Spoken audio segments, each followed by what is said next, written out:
आज हम कंटिन्यू करेंगे सोलो लेवलिंग के चैप्टर 140 से। तो डंजन क्लियर करने के बाद जिन्नू सोचता है जापान वापस जाने के बारे में, पर जब वो अपने स्किल को देखता है उधर अभी भी एक कूल डाउन लगा होता है। तो जिन्नू जब देखता है कि उसके स्किल पर 2 घंटे का कूल डाउन लगा है तो वो सोचता है कि इन फ्री टाइम में वो क्या करेगा।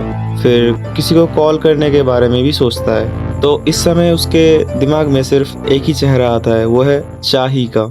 फिर अचानक से जिन्नू कॉल करने के प्लान को छोड़कर कोई डंजन को क्लियर करने के बारे में सोचता है। फिर हमें दिखाया जाता है वही आलीशान महल जहां लेडी सेलनर गया था, वो पर हमारे एस रैंक हंटर सो रहे थे।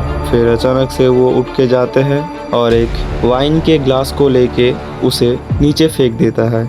वाइन का ग्लास तो नीचे गिर के टूट जाता है पर ज़्यादा आवाज़ नहीं होता उधर। फिर उसे लगता है कि कोई उसके घर के अंदर है। उसे याद आता है उसी बात के बारे में जो लेडी सेलर ने उसे आकर कह गया था। फिर हमें दिखाया जाता है एक इंसान को जो अचानक से सामने आ जाता है और उस हंटर को देखकर वो ब्रिलियंट ऑफ द लाइट के बारे में कहता है।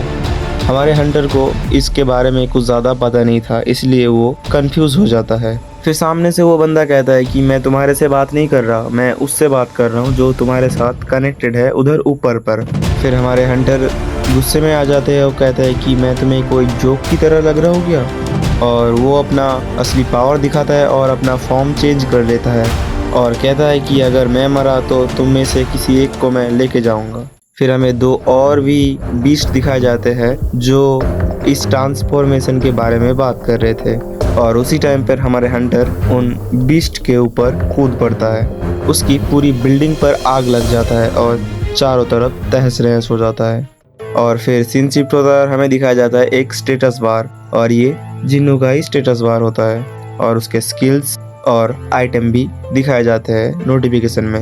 हम देखते हैं जिन्नू एक कार के अंदर बैठा हुआ है और उसकी खिड़की से बाहर बहुत सारे लोग हैं उनको देख रहा था। फिर हमें बताया जाता है कि इधर जिन्नू को देखने के लिए करीबन 100K पीपल्स आए हैं। फिर बीरू शैडो रियल्म से जिन्नू को कहता है कि माय किंग, ये तुम्हारे लिए आए हैं, तुम्हें इन लोगों को अपना हाथ दिखाना चाहिए।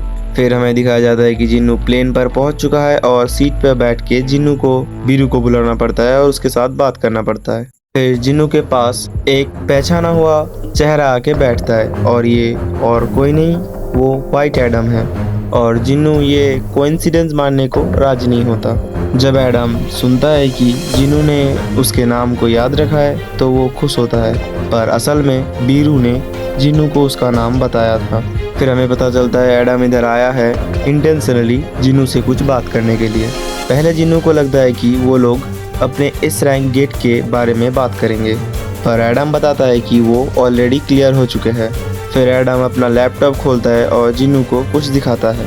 जिन्नू को एक वीडियो दिखाया जाता है जहां बहुत ज़्यादा ही आग लगा होता है। फिर वो एडम जिन्नू को बताता है कि जिसने ये आग शुरू किया है वो क्रिस्टोफर रीड है जो एक नेशनल लेवल हंटर है। और ये भी जिन्नू को बताता है कि पूरे 1800 फायर फाइटर्स और 14 मेज टाइप हंटर को भेजा गया है उस आग को निभाने के लिए।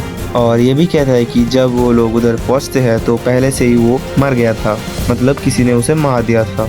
और फिर वो एडम अपने जेब से एक पिक्चर निकालता है और जिन्नू को दिखाता है। जिन्नू देख के शॉक हो जाता है। फिर वो फोटो दिखा के जिन्नू को वो कहता है कि ये बंदा वो है जिसे हम सस्पेक्ट के बारे में सोच रहे थे कि ये हो सकता है। और फिर हम ये देखते हैं कि उस बंदे को जिन्नू ने अचानक से गले से पकड़ के हवा में कर दिए थे अपने पावर के यूज से।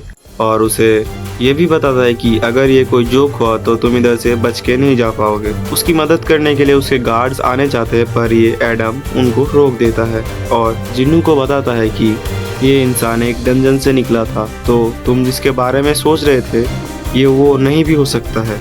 और वो जिन्नू को ये भी बताता है कि इसके आसपास से जो माना निकल रहा था वो किसी मैजिक बीस्ट की तरह था और इसने हमारे एक एस रैंक हंटर को भी हमला किया था।